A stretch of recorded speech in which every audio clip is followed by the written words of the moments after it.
그는 자신의 목소리를 용기 있게 내는 강력한 리더였습니다. 그리고 그 목소리를 내는 대상은 미 대통령도 예외가 아니었습니다. 그 여느 지도자처럼 노 대통령은 국익을 위해서는 모든 일을 마다하지 않았고 목소리를 냈고 의견의 차이는 있었지만 그 차이는 한미 동맹을 우선하는 중요성보다 크지 않았습니다. 5월 23일 진짜 안보 방송 1부 시작하겠습니다.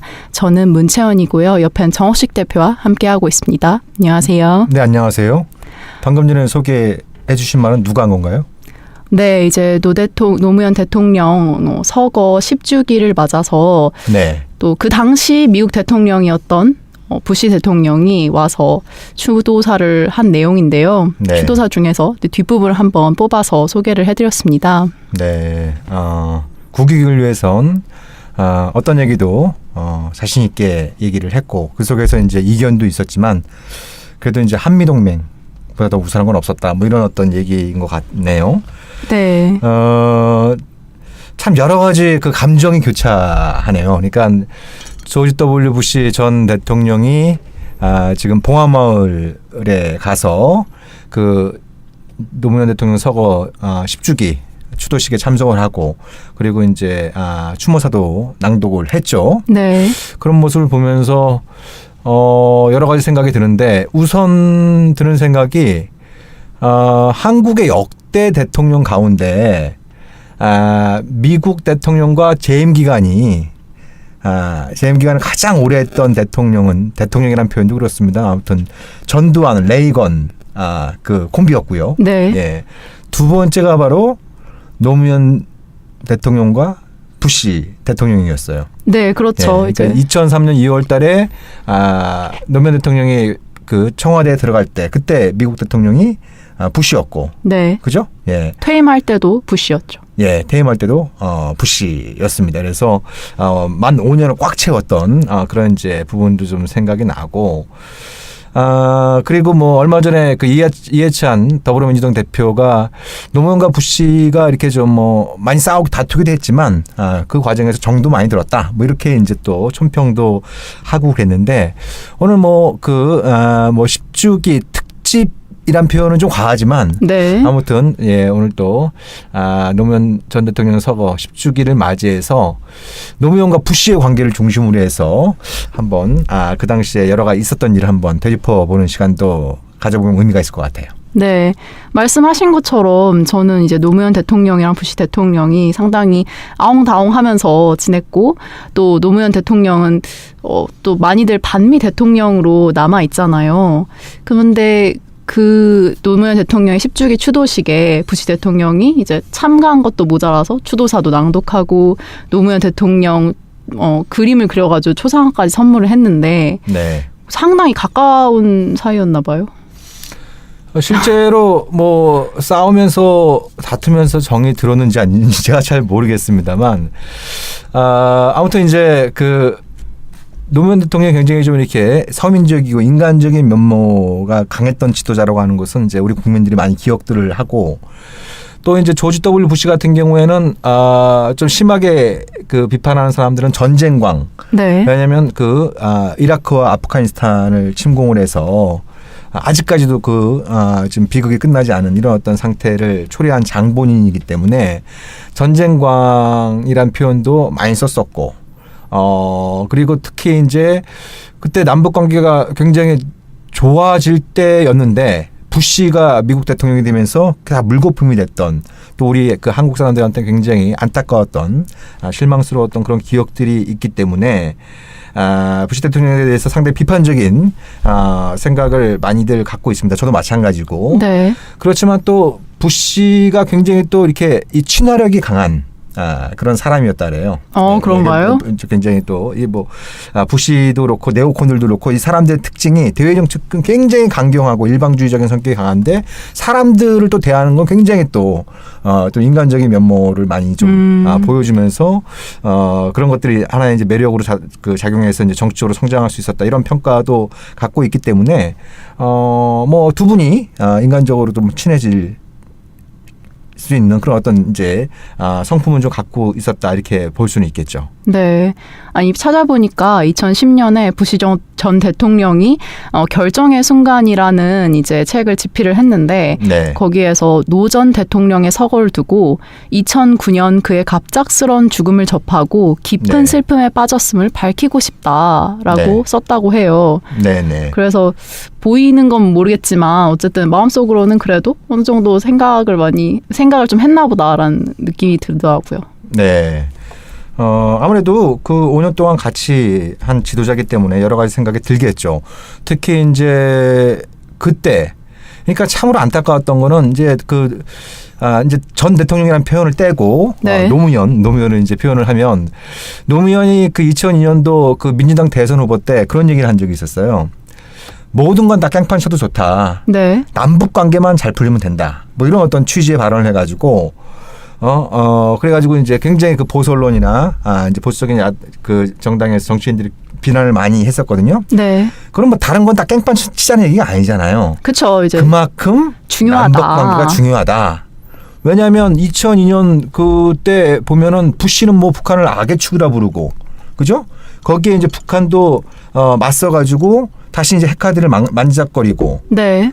위기가 서서히 조성되는 국면이었기 때문에 대통령 후보로서 이 남북 관계만큼 더 중요한 게 없다 이런 어떤 취지의 발언인데 그걸 가지고 또 이제 시비를 걸면서 당시 논란이 됐었어요.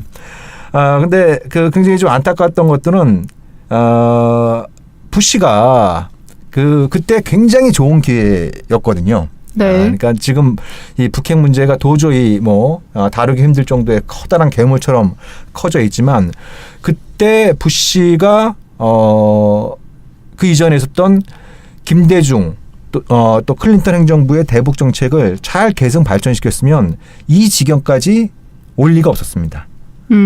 북핵 문제라고 불리는 건 진작에 해결될 가능성이 높았어요. 네. 예. 그렇지만 클린턴 행정부의 대북 정책을 전면으로 뒤집고 또 그 DJ 김대중 그 대통령과 정상회담하고 하면서 그때 이제 유명한 표현 중에 하나가 디스맨. 그러니까 뭐 우리말로 하면 이 사람이 그러니까 굉장히 이제 이 불편한 심기를 갖다가 노골적으로 드러냈던 이런 기억들도 떠오르는데 근데 아무튼 제가 이제 기억나는 것 중에 하나는 노무현 대통령이 그 대선 후보 시절 때 굉장히 반미성 발언을 많이 했었어요. 그 당시에. 네. 예, 반미성. 그리고 이 반미 열기가 후끈후끈 달아올 때였어요. 그때. 뭐 당시에 뭐 스피드 스케이팅 선수 그 안톤 오노. 네, 그죠? 그 문제도 있었고 뭐 그때 또 김동성 선수였나요? 네. 예. 그 서울크레이트 동계올림픽 때 네. 그때 이제 그 심판이 안톤 오노의 손을 들어주면서 금메달을 빼앗겼다. 뭐 이런 것도 있었고. 그리고 또 2002년 2월 달에는 그 미선희 효순이 그 여동생 2명이 미군 장갑차에 압사당한 사건이 발생했어요. 그때도. 예. 근데 그해 11월 달, 그러니까 대선을 불과 한 달여 앞둔 시점에 미국이 이 2명의 미군 병사의 무죄를 판결했습니다. 국민 감정이 상당히 안 좋겠네요. 그래서 그때 본격적으로 시작했던 게 촛불 집회였어요. 네. 그때 촛불 집회 때 이 광화문 광장 앞에 10만 20만 명이 모여서 미국은 사죄해라. 미국은 사과하라. 네. 이런 어떤 소파 한미 행정협정 개정해라. 이런 요구가 빗발쳤어요. 그래서 하다못해 그때 그 보수정당이었던 한나라당 후보였던 누구죠? 저기 이회창 후보. 이회창 후보가 소파 개정 그 서약식에 참석해서 사인을 하는 이런 어떤 그러니까 이 반미 열기가 굉장히 후끈후끈 달아오는 시점이었고 또 노무현 후보 같은 경우에도 뭐 나는 뭐 사진 찍으러 미국 가지 않겠다. 반미 좀 하면 어떠냐? 네. 나는 이제 내가 대통령이 되면 대등한 수평적인 한미 관계를 만들겠다. 뭐 이런 어떤 발언을 즐겨 사용을 했었어요. 네. 그래서 이제 반미라는 단어가 노무현에게 이제 그림자처럼 따라다녔었는데, 근데 이제 기억나는 게 2003년 5월 달에 노무현 대통령이 태어나서 처음으로 미국을 방문합니다. 부시를 만나러. 어떤 일로 가게 된 거죠? 한미 정상회담하러 간 거였죠. 네. 한미 정상회담하러 갔는데, 지금도 5월이지만 그때도 5월이네요. 정확히 16년 전이네요. 네. 그렇죠. 노무현과 부시가 처음 만난 게 정확히 16년 전. 이렇게까지. 네. 이렇게 이제 시간이 흘렀는데, 그때 노무현 대통령은 국내에서 상당히 반미성 발언을 많이 했던 반면에 미국 가서는 좀 이렇게 듣기 민망할 정도의 또 친미성 발언을 늘어놨었어요. 아, 그때 무슨 미국이 없었으면 내가 이 자리에 없었을지도 모른다 그런 발언도 그러니까 있고. 미국이 53년 전, 그러니까 1950년에 미국이 한국을 도와주지 않았으면 나는 지금쯤 북한의 정치범 수용소에 가 있었을 거다. 네. 예? 예. 뭐 이런 어떤 발언부터 시작해갖고 특히 민망할 정도의 친밀성 발언을 많이 해서 국내에서 이게 굴욕 외교 논란을 불러왔어요. 네. 예. 그리고 부시가 노무현하고 만나서 기자회견을 하면서 이즈멘트 토크. 상당히 그 좀 별로 듣기 좋은 말은 아니에요. 이즈멘트 토크. 그러니까 아까 저기 부시가 DJ하고 처음 만났을 때 기자회견할 때는 디스맨 이렇게 표현했어요. 그러니까 네. DJ가 대북 정책을 둘러싸고 부시와 상당히 이견을 드러냈다고 하는 것을 디스맨이라는 표현으로 부시가 그 불만을 표현했다고 한다면 노무현을 상대로는 이즈멘트 토크. 네. 그러니까 우리말로 하면은 얘기가 잘 통하는 사람이다. 더 심하게 얘기하면 뭐 얘기를 잘 알아듣는다. 뭐 이런 어떤 뜻이잖아요. 네. 예, 예. 그만큼 당시 그 노무현과 부시의 첫 만남은 국내 개혁 진보 진영으로부터 엄청난 비판을 불러왔습니다. 네. 그래서 노무현 대통령이 그때 이제 미국에서 귀국하면서 기억나는 게 그럼 이제 구역외교 논란이 벌어지니까 내가 좀 오버했다. 근데 이유가 있어서 오버한 거다 이런 네. 취지의 발언을 하지 않았었나요? 그렇죠. 예. 그땐 공개적으로 얘기하기는 힘들었어요. 네. 예. 그리고 또 기억나는 게 전남대인가 거기 가서 이제 강연할 때는 한신이 어렸을 때 이 불황아들 가랭이도 귀었다. 대의를 위해서 한번 굴욕을 참은 것이다. 뭐 이런 그런 뜻이네요. 취지였던 네. 거죠. 그럼 그때 대의가 무엇이었나? 저도 그 당시에 상당히 비판을 많이 했습니다. 상당히 이제 네. 그런 어떤 굴욕외교라는 표현을 어떻게 보면 제일 먼저 쓰기도 했고, 예, 예. 그래서 이제 한국 국민들이 이 노무현을 대통령으로 만든 우리 국민들이 다시 촛불을 들어야 된다. 네. 이제 노무현 정부의 이 대외 정책을 바로잡기 위해서 촛불을 다시 들어야 된다. 뭐 그런 어떤 주장도 하고 그랬었는데 최원 씨가 얘기한 대의라고 하는 부분은 그런 거였던 거죠. 그러니까 2003년 5월 노무현이 처음으로 미국에 갈 때 상황. 네.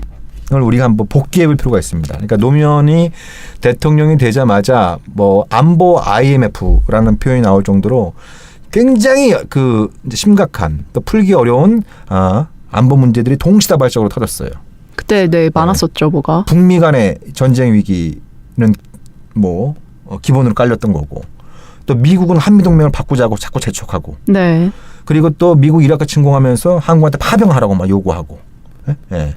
막 이러면서 이제 이 여러 가지 중대한 안보 이슈가 한꺼번에 밀려오는 이런 어떤 국면이었는데 근데 그래서 노무현이 대통령이 됐을 때부터 이 마음을 짓누르고 있었던 가장 심각한 문제는 혹시 미국이 북한을 치면 어쩌나. 네. 남북 관계를 거였어요. 중요시하신 예. 분이니까 예. 또. 그러니까 미국의 대북 선제 공격 가능성에 대해서 굉장히 촉각을 곤두세우고 있었어요. 사실 그때 당시로서는 터무니없는 그런 생각도 아니잖아요. 그럼요. 그러니까 특히 2003년 5월 1일 날 부시가 항공모함에 전투기를 타고 내려가지고 연설을 합니다. 항공모함 위에서 이제 이라크의 전쟁은 사실상 끝났다. 주요 전쟁은 끝났다.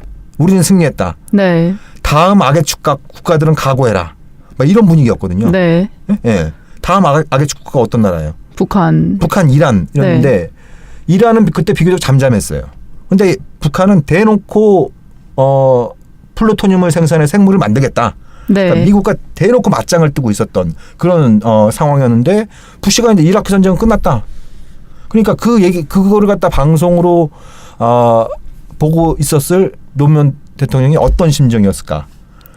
이런 것들이 이제 좀 크게 작용을 했던 것 같아요. 그러니까 비유를 하자면 한반도의 그 운명이 그 물가에서 노는 어린아이 네.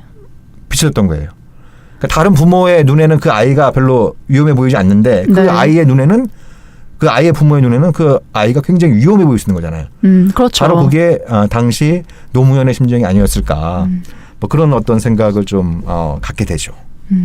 정말 그렇게 걱정되고 그런 마음에 좀 더 이 문제를 해결하기 위해서 뭐 어떨 때는 오버해서라도 이렇게 친밀성 발언을 하면서 이제 좀 긴장을 누그러뜨려보고 그런 노력의 일환이었다는 좀 생각이 드네요. 네, 그러니까 그거에 대한 평가는 근데 또 좀 냉정해질 필요는 있습니다. 네. 예, 그러니까 부시의 환심을 사고 또 미국의 요구를 많이 들어줌으로써 들어주는 것이 위기관리의 효과적인 방식이었나?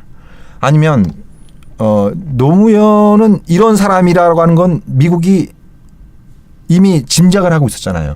그렇죠. DJ의 연장선상에서 노무현을 이해하는 경향이 강했단 말이에요. 네. 예, 그래서 오히려 그 DJ처럼 미국에 좀 공개적으로 미국을 비판하거나 반미성 발언을 DJ는 거의 일체 하지 않았어요. 만나서 얘기하는 스타일이었어요. 네. 만나서 얘기하는 스타일이 바로 DJ였기 때문에 DJ처럼 공개적으로 반미성 발언은 좀 자제하고 대신 만나서 때로는 싸울 땐 싸우고 다툴 땐 다투고 우리의 입장을 좀 강하게 개진하는 것이 위기관리와 문제 해결에 더 바람직한 접근법이었는지 뭐 이런 것들에 대해서는 여러 가지 그 관점에서 우리가 평가할 수 있겠지만 저는 뭐 좀 후자가 되어야 됐다라는 네. 그런 비판적인 생각을 갖고 있었지만 동시에 대통령이 정말 당시에 그런 심정이었겠구나라고 하는 또 생각도 아우러서 갖게 되죠. 약간 과거에 강력하게 비판하신 거에 대해서 네. 어느 정도 좀 후회하시는 것 같은데. 후회라기보다는 좀 그런 게 좀 있어요. 그러니까 제가 기억나는 것 중에 하나가 노무현 정부에 대해서 제가 굉장히 많이 비판을 많이 하니까 그때 청와대 관계자하고 이제 만나서 식사하는 자리가 있었는데 청와대에 있는 사람하고 저한테 그런 얘기를 하더라고 그 당시 그때. 너는 어떻게 악은과 적군을 구별하지 못하냐. 좀 게릴라네요. 때려도 좀 적당히 때려라. 뭐 이런 네. 어떤 취지의 얘기도 하고 있었고 제가 그때 만든 신조어가 공미형 친미주의였어요. 대표님 만드신 거였어요? 예. 그 당시에 공미형 친미주의라는 표현을 썼어요. 그러니까 네.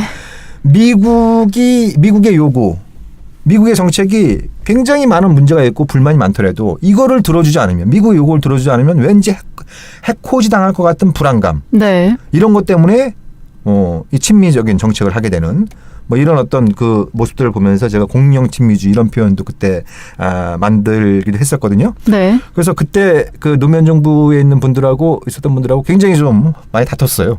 그랬을 것 같네요. 예, 뭐 지금은 많이 그런 관계가 풀렸지만 당시에 좀 그런 기억들도 새롭게 좀 나오네요. 네.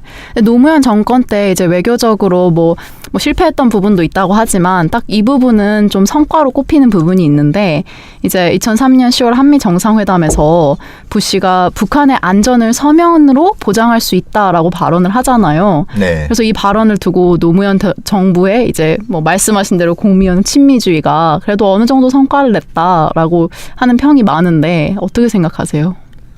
그러니까 이라크 파병 효과라고 이렇게 그 당시에 얘기를 많이 했죠. 네. 부시가 대북 안전 보장을 서면으로 제공할 의사가 있다. 그러니까 그 발언이 나오기 바로 직전에 노무현 정부가 2차 파병을 결정을 했거든요. 네. 예, 그거에 대한 화답으로 부시가 그렇게 얘기한 것처럼 국내에서 많이 보도가 됐고 노무현 정부도 그렇게 국민들한테 설명을 했고, 근데 이미 2차 파병하기 결정되기 전에 당시 미국의 국무장관이었던 콜린 파월이 그 얘기를 한 적이 있습니다. 서면으로 안전 보장할 의사가 있다. 네. 오히려 그때 그 한국의 외교부 장관이 윤영관 장관이었는데 그 윤영관 장관이 그 파월한테 그랬었어요. 좀 우리가 파병하면 대북 정책 관련해서 우리 입장을 좀 이해해달라. 네. 이렇게 얘기하니까 파월이 그런 동맹의 도리가 아니다. 친구의 도리가 아니다. 그런 식으로 거래하는 건 우리는 받아들일 수 없다. 이렇게 오히려 핀잔을 줬던 부분도 있거든요. 네. 그래서 이라크 파병이 어떤 그 부시의 대북 정책을 바꾸는데 얼마나 실질적으로 역할을 했느냐. 저는 좀 냉정하게 보면 좀 회의적입니다. 네, 좀 비판적인 생각을 갖고 오히려 거꾸로 네. 이라크 저항 세력이 2003년 말부터 본격적인 반격에 나섭니다. 네. 예? 그러니까 전쟁이 끝날 줄 알았던 부시가 이라크 전쟁이 끝난 줄 알았던 부시가 오히려 그때부터 발목이 잡히게 돼요. 미국이 다 승리한 줄 알았는데. 그리고 결국 그 전쟁을 주도했던 네오콘들이 줄줄이 쫓겨나게 됩니다. 네. 도널드 럼스펠트 국방장관, 우리 그 요즘 이제 주가를 한참 올리고 있는 존 볼턴, 네. 예? 그때 또 딕 체니는 심장병을 앓고 있는 상황이었고, 네, 맞아요. 그러니까 네오콘의 핵심적인 인사들이 줄줄이 쫓겨나거나, 그죠? 네. 뭐 그 핵심이었던 그 딕 체니는 이제 병원 신세를 지고 있었던 이런 상황에서 협상파가 기지개를 폈던 거거든요. 그러니까 부시 행정부 말기 때 대북 정책이 극적으로 전환될 수 있었던 가장 중요한 원인은 이라크 저항 세력의 반격이 있었던 겁니다. 네. 냉정하게 본다면 한국의 파병 효과 이런 것보다는 그게 훨씬 더 큰 영향을 미쳤다라고 하는 것이 이제 역사의 진실에 더 부합하는 얘기인 것 같고요. 우리가 이제 일부를 마쳐야 될 시간이 거의 다 돼서 한 말씀만 더 드리면 제가 기억나는 건 중에 하나는 그 대화가 기억이 나요. 그러니까 육자회담을 시작하면서 부시와 노무현이 만나 부시가 그렇게 얘기를 합니다. 이 북핵 게임은 미국 대 북한이 아니라 미국 대 국제사회, 미국 대 주변 국가다.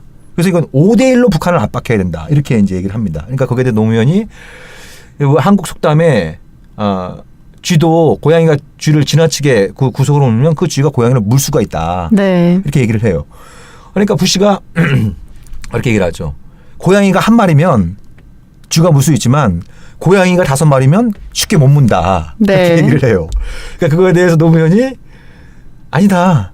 쥐가 무는 첫 번째 고양이가 바로 한국이 될 수 있다. 네. 예, 예. 그래서 육제회담을 5대1 압박구도로 북한을 몰아붙이는 그런 회담이 아니라 서로 대등한 관점에서 한국도 적어도 6분의 1은 발언권을 가지고 육제회담에 임하겠다라는 그 의지를 노무현이 부시한테 피력했던 저는 그것이 이제 공개된 부시와 노무현의 어떤 대화 중에 백미를 뽑으라면 바로 그 장면을 좀 뽑고 싶습니다.